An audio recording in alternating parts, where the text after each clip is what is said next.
அரசே தியாகிகள் மற்றும் தலைவர்களை அதிகம் கௌரவித்திருக்கிறது என தமிழக அரசு தெரிவித்திருக்கிறது. கூடுதல் விவரங்களை எமது செய்தியாளர் பாஸ்கரிடம் கேட்டு பெறலாம். வணக்கம் பாஸ்கர், உங்களுடைய தகவல் என பதிவு பண்ணுங்க.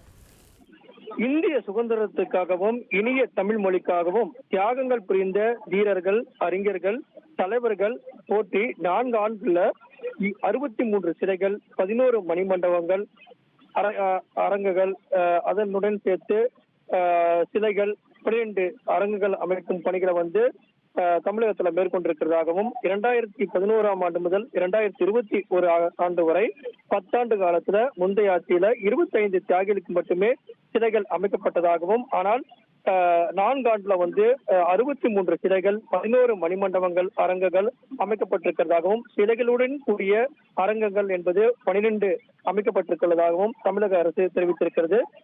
அறிஞர்கள், தலைவர்கள், இந்திய சுதந்திரத்துக்காகவும் இனிய தமிழ் மொழிக்காகவும் தியாகங்கள் புரிந்தவர்களை போற்றும் வகையில தமிழக அரசு பல்வேறு சிலைகள் அமைத்திருப்பதாக தமிழக அரசு பெருமிதம் தெரிவித்துள்ளது. விவரங்களுக்கு நன்றி பாஸ்கர். ட்ரெண்ட ஃப்ரெண்ட் ஆக்கிக்கோங்க. 2.5 கோடிக்கும் அதிகமான தந்தி டிவியின் சப்ஸ்கிரைபர்ஸ் அண்ட் ஃபாலோவர்ஸ் குடும்பத்துல நீங்களும் இணையுங்க.